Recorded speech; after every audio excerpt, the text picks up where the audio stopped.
Hundreds in handcuffs after a huge bust worldwide. An FBI investigation based in Southern California fooled criminals into letting them in on plans for murders, drug smuggling, and money laundering in 16 countries. On paper, the yacht was just a private retirement gift.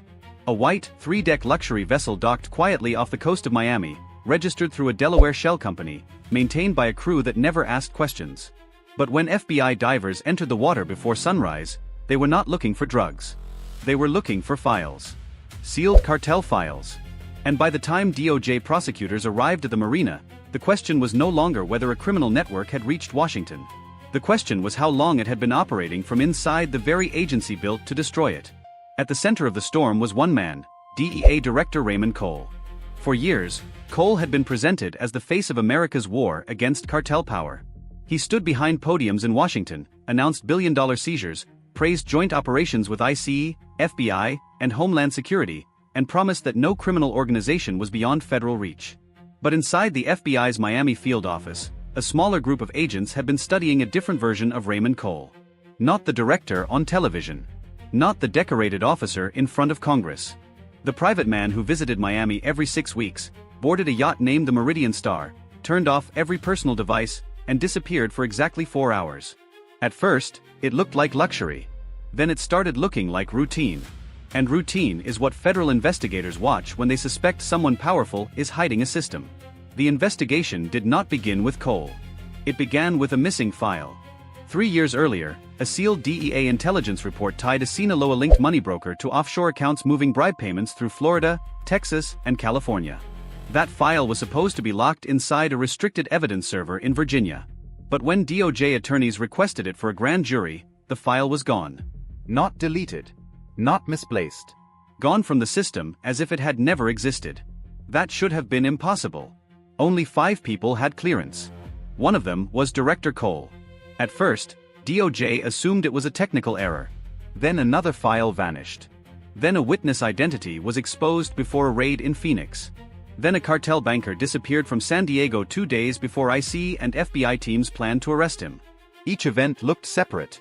A bad server. A failed warrant. A leaked calendar. But when FBI analysts put the dates together, they saw something darker. Every failure happened within 72 hours of Cole visiting the Meridian Star. That was the first pattern. The second pattern was money.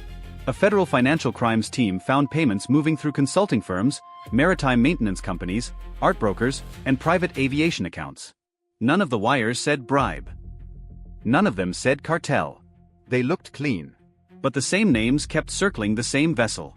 A yacht mechanic in Fort Lauderdale who received $800,000 for repairs he never performed.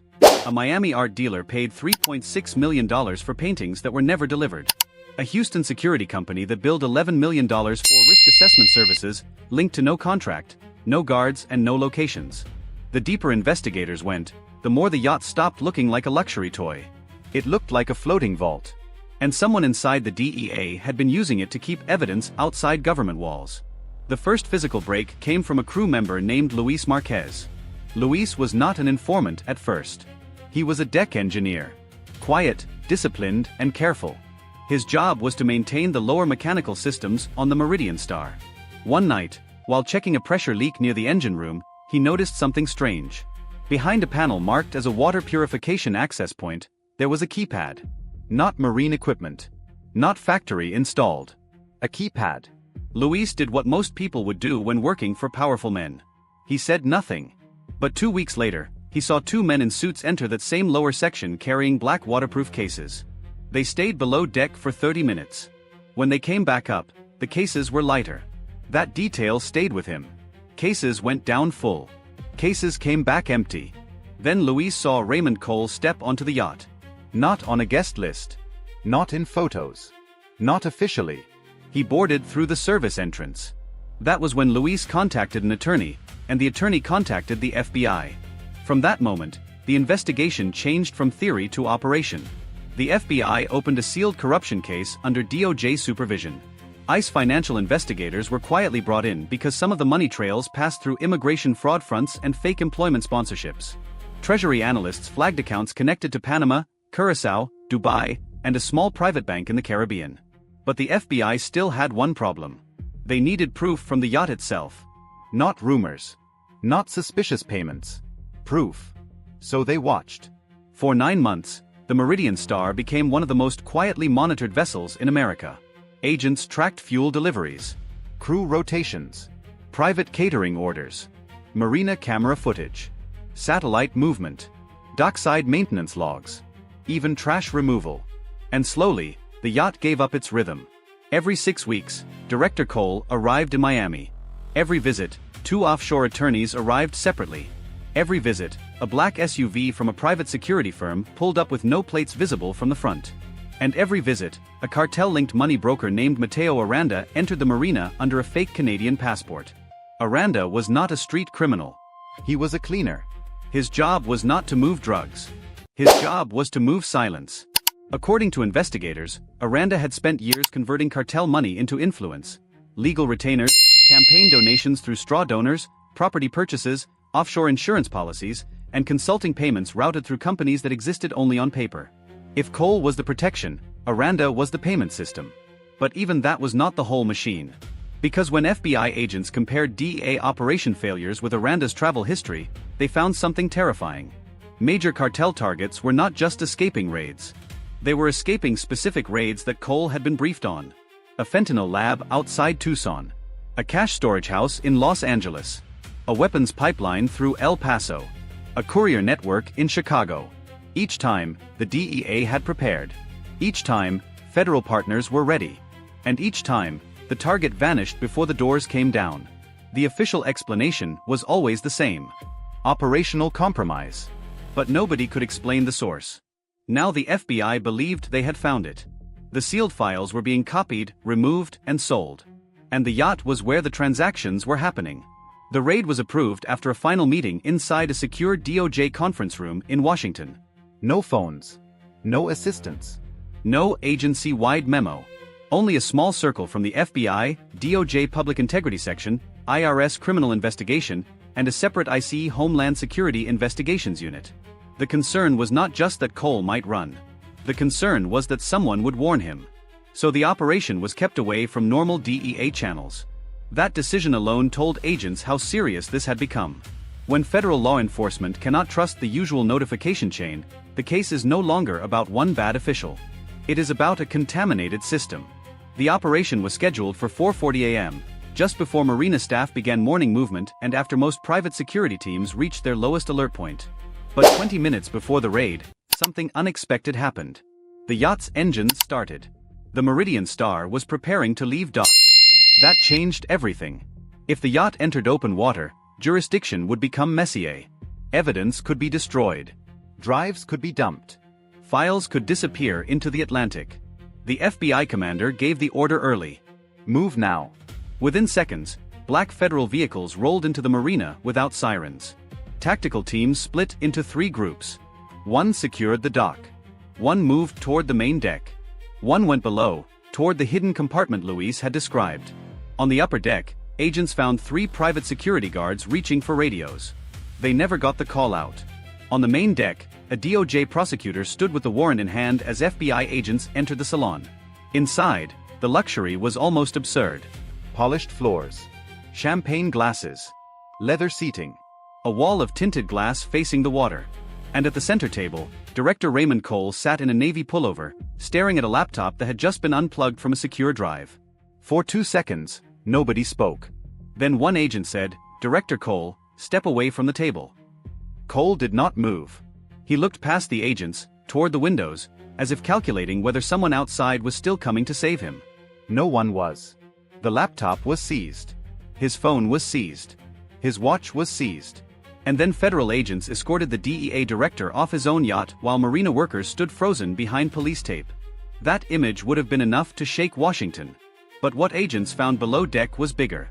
Behind the fake water purification panel, the keypad opened into a reinforced storage chamber built into the yacht's lower structure. Inside were waterproof cases stacked in 2 rows. At first glance, they looked like maritime safety equipment. But when agents opened the first case, they found sealed DEA files. Not copies. Original intelligence packets. Some stamped restricted. Some connected to active cartel cases. Some containing witness identities, surveillance summaries, undercover source numbers, bank tracing details, and raid planning notes. One FBI evidence tech reportedly stopped reading and simply said, "This is worse than we thought." The second case held encrypted hard drives. The third held passports. The fourth held burner phones separated by city: Miami, Houston, Phoenix, San Diego, Chicago, New York. Then came the money evidence. Not cash stacked like a movie scene. Something more dangerous. Ledgers. Payment schedules.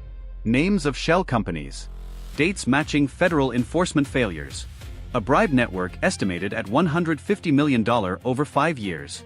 And next to several payments, agents found initials. RC. That was the first major reveal. But not the last. Because the mid-twist came 6 hours later, when FBI cyber teams broke into one of the encrypted drives. They expected cartel files. They found a directory labeled Insurance. Inside were recordings. Meetings. Calls. Private conversations. Cole had not only been taking bribes. He had been recording the people bribing him. That changed the shape of the case completely. Cole was not just protected by the cartel. He was protecting himself from the cartel. The yacht was not only a vault. It was a hostage room for secrets. If Aranda or his network ever turned on him, Cole had evidence that could destroy dozens of people across multiple states. Corrupt attorneys. Former agents. Port officials. Private security contractors. Bank compliance officers. Even 2 local prosecutors whose names appeared beside suspicious, consulting retainers. Suddenly, the case was no longer about a DEA director selling files. It was about a private blackmail archive built from federal secrets. That is when DOJ expanded the operation. By noon, search warrants hit locations in Miami, Houston, Arlington, Los Angeles, and San Juan. In Miami, FBI agents entered a private art storage facility and found crates linked to offshore payments. In Houston, IRS investigators seized servers from a security consulting company that had billed millions for fake threat reports. In Arlington, federal agents searched a townhouse used by a former DEA intelligence contractor. In Los Angeles, ICE and FBI teams raided an immigration services office suspected of laundering payments through fake visa sponsorship paperwork. Every door opened another layer. And every layer pointed back to the same system. Cartel money did not move straight to Cole. It moved through people who looked respectable. Law firms. Consultants. Property managers. Charities. Maritime vendors. The network worked because it never looked like a network. It looked like business. That was the brilliance of it. And the sickness. One of the strongest human stories came from a protected witness in Arizona. A former cartel courier had agreed to testify after his younger brother died from fentanyl linked to the same supply chain he once helped move. He gave federal agents locations, names, and routes. 2 weeks before the planned raid, his identity appeared in one of the leaked files. He vanished into emergency relocation. His mother had to leave her home overnight. His sister quit her job. His entire family disappeared because someone inside federal power turned a witness file into a product. That was not paperwork. That was a life being sold. Another case came from Chicago. A DEA task force had spent months building a case against a distribution cell moving fentanyl through warehouse shipments. A raid was planned for a Thursday morning. But on Wednesday night, the warehouse was emptied. By sunrise, nothing remained except broken pallets and security cameras ripped from the walls. 2 weeks later, overdoses linked to that same supply chain spiked across 3 counties. Investigators could not prove Cole's leak caused every death. But they could prove the operation failed after restricted details were accessed. And that was enough to make the case feel heavier than money. Because corruption at that level does not just steal evidence. It steals outcomes. It steals arrests that should have happened. It steals witnesses who should have been protected. It steals time from families who never get answers. By evening, DOJ officials were preparing charges under seal. Bribery. Obstruction. Conspiracy. Theft of government records. Money laundering. Disclosure of restricted law enforcement information. And possible violations tied to witness endangerment. But prosecutors still needed the mastermind structure. Was Cole the top? Or was he one piece of something larger? The answer came from Mateo Aranda. He was arrested at a private aviation terminal outside Fort Lauderdale, trying to board a charter flight to the Bahamas under a second identity. Inside his bag, agents found 2 phones, $90,000 in diamonds, and a handwritten list of initials. One set was circled. DC clearance. That phrase opened the final door. Investigators now believed Aranda was not only paying Cole for files. He was paying for influence over which cartel cases received pressure and which quietly lost momentum. That meant enforcement itself may have been manipulated. Not fully controlled, but nudged. A delayed warrant here. A reassigned team there. A missing file. A changed target priority. One compromised briefing. One leaked witness.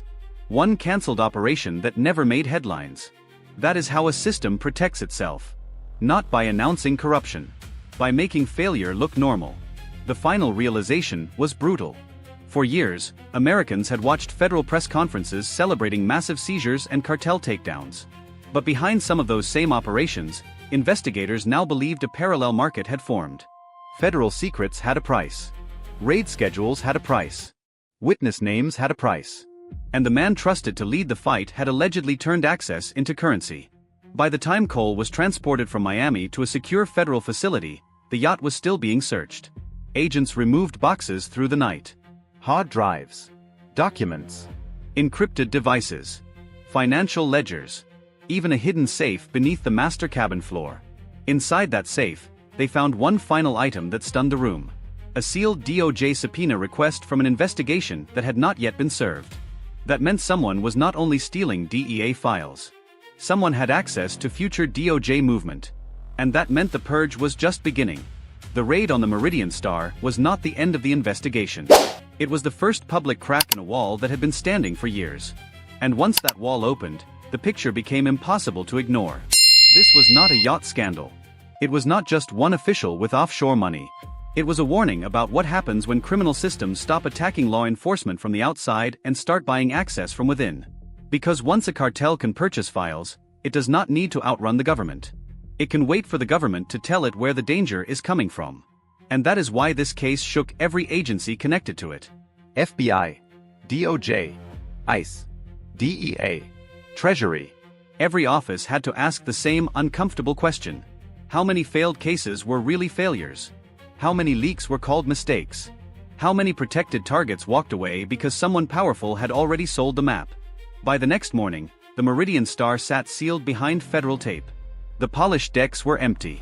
The tinted windows reflected nothing but flashing lights. And the name painted on the back of the vessel suddenly felt like an accusation. A star used for navigation.